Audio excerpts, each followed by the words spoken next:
பாக்கு, பூ பழம், துவரம் பருப்பு எல்லாமே வச்சு அதுல காசு அதையும் வச்சு யாருக்கு கொடுக்கணும்னு சொன்னா 6 விரல் உள்ளவர்களுக்கு தானமா கொடுத்தீங்கன்னா கடன் அன்றோடு நிவர்த்தியாகும். இது நீங்க செஞ்சு பாருங்க, வாழ்க்கையில ஃபர்ஸ்ட் கிளாஸா வேலை செய்யும். திரும்ப அப்போ 6 விரல் உள்ளவங்களுக்கு நீங்க கொடுங்க. கொஞ்சம் மெதுவா சொல்லுங்க.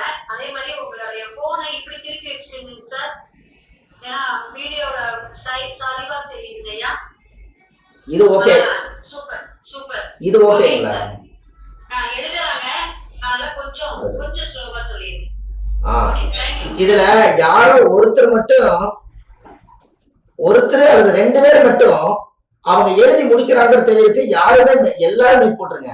யாரோ 2 பேர் முக்கியமா இருக்கிறவங்க அம்மா சொல்லட்டும், யாரோ 2 பேர் மட்டும் மீட்ல இருந்து எடுங்க. ஏன்னா நான் சொல்லிட்டேன்னா அவங்க எழுதின கணக்கு நம்மளுக்கு தெரிஞ்சா அடுத்தது போலாம். 2 பேர் மட்டும் மீட் எடுக்கணும், எல்லாரும் எடுக்கக்கூடாது. அம்மா நீங்களே சொல்லிருங்க.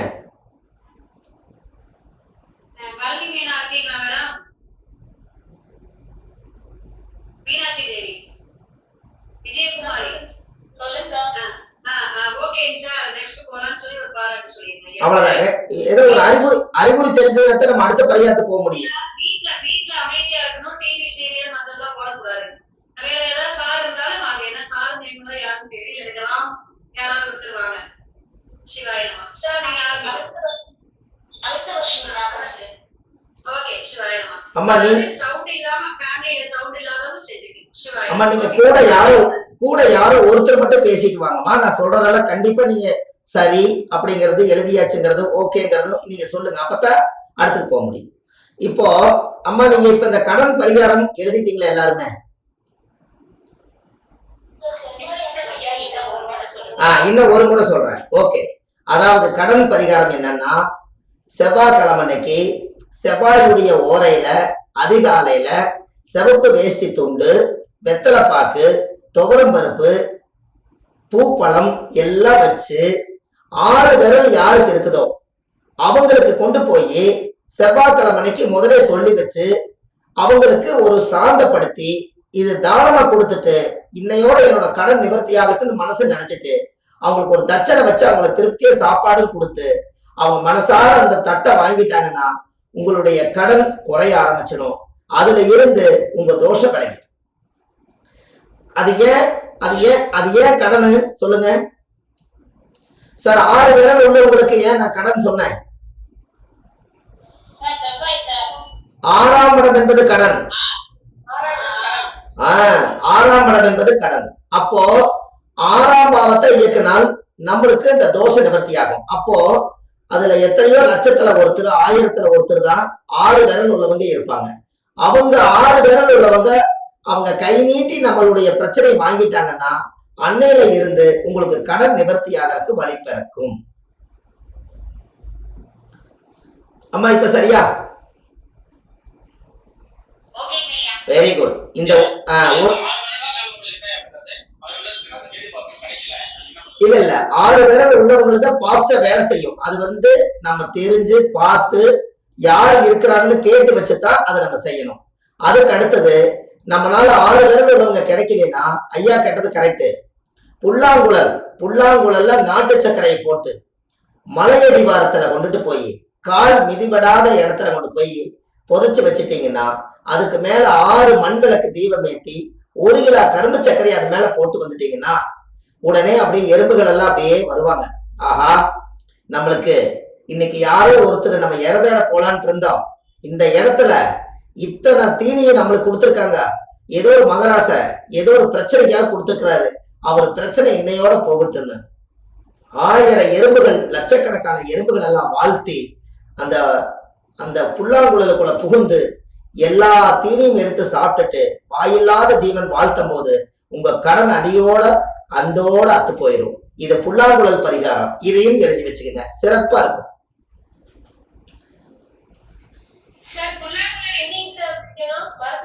மரத்துக்கடியில மலை அடிவாரத்துல கொண்டு போய் வைங்க. ஏன்னா கால் மிதிவிடக்கூடாது இல்லைங்களா? காலு மிதிவிடக்கூடாது இல்லைங்களா? கரெக்டுங்களாமா? ஓகேங்க சார் இதான் சார் காடு மிதிபடாம இருக்கணும். உங்க கடனை இன்னொரு மனிதர்கள் மிதிக்க கூடாது.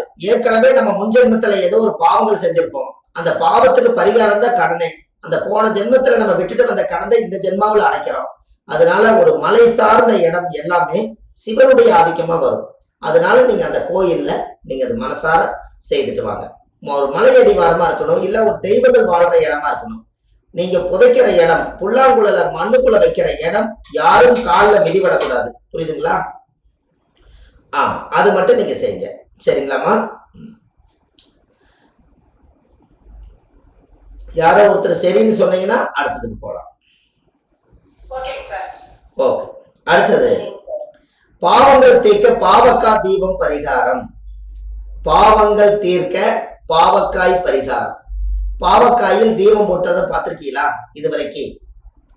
அதாவது பாவக்காய 2 குணையும் கரெக்டா கட் பண்ணி அதை கத்தியில நேரா வகுந்தீங்கன்னா 2 இது கிடைக்கும். அதுல அந்த குழிக்குள்ள விதை இருக்கும். அதை எல்லாத்தையும் வலிச்சு தோண்டிட்டு நல்லெண்ணெய் ஊத்தி திரிய படுக்க வச்ச மாதிரி எடுத்து அழகா தீபம் 2 தீபம் போட்டு கால பைரவருக்கு கொண்டு போய், இன்னையோட எங்களை பிடிச்ச முன்ஜென்மத்தினுடைய பாவங்களும் இந்த ஜென்மத்தினுடைய பாவங்களும் இன்றோடு நிவர்த்தி ஆகட்டுன்னு சொல்லி கால பைரவர் கொண்டு போய் வச்சுட்டு வாங்க. உங்க வாழ்க்கையில அன்னையில இருந்து உங்களுடைய முன்னோர்களுடைய சாபம் அதோட நிவர்த்தி ஆகும். அம்மா புரியுதா? அம்மா பாவக்காய்ங்கிறது ஒரு ஜான் அளவுல இருக்கிற பாவக்காய் எடுத்தீங்கன்னா கரெக்டா இருக்குமா? ஒரு ஜான் ஒரு ஜான் எடுத்தீங்கன்னா அது ஏன் பாவக்காய் தீபம் போட சொன்னேன் சார்? பாவங்கள் என்னங்கம்மா? லாஜிக் சொல்லணும். சூப்பர் அம்மா. என்னங்க ஐயா? சரி, பாவங்கள் போக்குற காய். உங்களுக்கு ஒரு பாவக்காய்க்கு நான் ஒரு பரிகாரம் சொல்றேன். நீங்க அது ஏன் பாவக்காயை நான் எடுத்தேன், அது ஏன் பரிகாரத்தை ஒரு அதிகாரமா செய்ய சொன்னேன்னு இப்ப சொல்றேன். மேசத்துக்கு 10வது வீடு என்ன வீடுங்க ஐயா? மகரம். மகரத்துல என்ன உருவம் இருக்குது சார்? ராசி மகர ராசி. என்ன உருவம் இருக்கு? மேச சிம்மம்னா சிங்கம் இருக்குது, கன்னினா ஒரு பெண் இருக்குது. மகரத்துல யார் இருக்கா? Very good. அவங்களுக்கு ஒரு நன்றி சொல்லுங்க. முதலைன்னு கரெக்டா சொல்லிட்டாங்க. முதலையோட தோல் எப்படி இருக்கும்?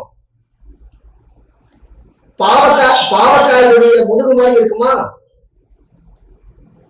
பாவக்காயுடைய தோல் அப்படித்தானமா இருக்குது. Very good. அப்போ 10ஆம் படம் தானே ஒருத்தருக்கு என்னங்கம்மா?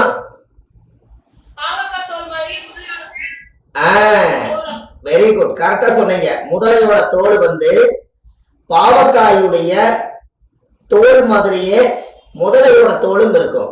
அப்ப காலச்சக்கரத்துக்கு 10ஆம் இடம் என்பது கர்மம். அந்த கர்மாவை தீர்க்கிறதுக்காகத்தான் நம்ம பாவத்தை தான் கர்மான்னு சொல்றோம். இந்த கர்மாவை தீர்க்கிறதுக்காகத்தான் 10ஆம் பாவ கர்ம தோஷத்துக்கு உண்டான முதலையுடைய வடிவத்துல பாவக்காய் கனியாக இருக்கிறதுனால அந்த பாவக்காய் எடுத்து உங்க பாவங்கள் தீர்ப்பதற்கும் பாவக்காய்க்கும் பாவம்னு அங்கதான் வருது.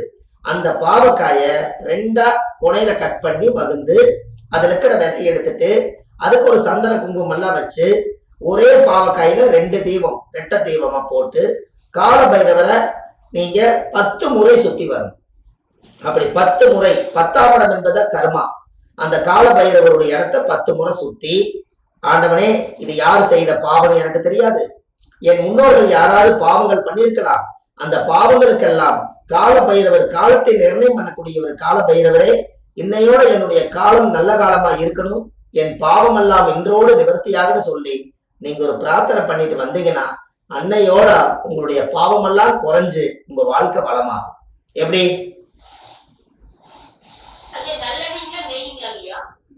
அம்மா நல்லெண்ணெய் போடுங்க. ஏன்னா அது யாரோட வீடு? சனி எள்ளா. அப்ப எள்ளுன்னா எள்ளு தெய்வம், எள்ளு ஆட்டினா நல்லது தானே. அப்ப நல்லெண்ணெய் தெய்வம் போடுங்க. இங்க நெய்ய கொண்டு வந்தீங்கன்னா குருவா வந்துருவாரு. இங்க நெய்ய கொண்டு வந்தீங்கன்னா குருவாயிருவாரு. இங்க எல்லாம் கொண்டு வந்தீங்கன்னா சனியா மாறிடுவாரு. கரெக்டுங்களாமா? இந்த பரிகாரம் எப்படி இருக்கு உங்களுக்கு? பாவங்கள் தீர்க்க பாவக்கா பரிகாரம். Very good. நல்லா இருக்கீங்களா? ஆ ஆ Excellent, sir. ஆ ஏன்னா நீங்க ராமேஸ்வரத்துல போய் பார்த்தீங்கன்னா பச்சரிசி, காய்கறி, வேட்டி துண்டு எல்லாம் வச்சு பிராமணருக்கு தானம் கொடுப்பாங்க. அப்ப என்ன கொடுப்பாங்க தெரியுங்களா? பாவக்காயும் ஒரு காய் இதுல கொடுப்பாங்க. அப்ப நம்மளோட பாவம் எல்லாம் நம்மளை அறியாமையே அவர் வாங்குறாரு. அந்த கர்மாவை வாங்குறதுக்கு அவர் பிறப்பெடுத்திருக்காரு. இதுல 5 காயில ஒரு பாவக்காய் அங்கதான் வருது. கரெக்டுங்களாமா? Yes, sir. Sir, nothing, sir. Nothing, sir. இப்ப பாருங்க, பாவக்காய் கசப்புங்கிறோம். நம்ம கசப்பா இருக்கிறதான் நம்ம கொண்டு போய் ராமேஸ்வரத்துல கொண்டு போய் கர்மங்க. அப்ப இனிமேல் யாருக்கு நீங்க தானம் கொடுக்கறதா இருந்தாலும் நீங்க ராமேஸ்வரத்துக்கு போனீங்கன்னா பச்சரிசி, காய்கறி, வேட்டி துண்டு வாங்கினா 4 காய் எது வேணா வாங்குங்க. ஆனா பாவக்காய் ஒண்ணு சேர்த்துக்கிங்க. இந்த பாவம் யாரு தானம் வாங்குறாங்களோ அவங்களுக்கு போனாலும் அவங்களுக்கு பாதிக்காது. என்ன காரணம்னா கடவுள் அவங்கள வாங்குறதுக்காக வச்சிருக்காரு. நம்ம கொடுத்துட்டு போய் நம்ம பாவம் அங்க போகும்னு நீங்க நினைக்காதீங்க. யாராரு என்னென்ன ஊழ்வினை செஞ்சுக்கிறோமோ அதுதான் வேலை செய்யும். இது வந்து தான பரிகாரம். கண்டிப்பா இது செய்யுங்க, நல்லா வரும். சரிங்களாமா? எல்லாரும் பாவக்காய் தெய்வ பரிகாரம் எழுதிட்டீங்களா? நல்லா இருக்கு, sir. Very good. உங்களுக்கு தொழில்ல கூட்டம் வரணுமாமா? உங்களுக்கு தொழில்ல கூட்டம் வரணும் ஒரு பரிகாரம் சொல்லட்டுமா? வாங்க, sir. ஆமா, ஜாதகம் பார்க்கறதுக்கு நல்லா படிச்சு வச்சிருப்பீங்க. மக்கள் போய் நிறைய பேர் சொல்லி நிறைய உங்களுக்கு ஜாதகம் பார்க்கறதுக்கு கூட்டம் வரணும்னா ஒரு பரிகாரம் சொல்ற, எழுதிக்கிங்க. அந்த பரிகாரம் நல்ல வேலை செய்யும். அதாவது அந்த பரிகாரம் என்ன பரிகாரம் அப்படின்னா, ஒரு ஆலமரத்துல போய் நிறைய குருவிகள் எல்லாம் ஆலமரம், அரச மரம், அத்தி மரம், இந்த மாதிரி மரத்துக்களை எல்லாம் நிறைய பறவைகள் எல்லாம் ஒன்னா சேர்ந்து அதனுடைய தாய் பிள்ளைகள்லாம் கிச்சுமுச்சு நல்லா வந்து பொழுதான அடைஞ்சிருவாங்க. அப்போ எத்தனையோ மரங்கள் பறக்கும் போது தெரியுது. ஆனா அந்த மரத்துக்கு மட்டும் எல்லா இடங்களும் ஒன்னா சேர்ற இடம் ஒரு மரத்துல எல்லா தாய் பிள்ளைகளும் சேருவாங்க.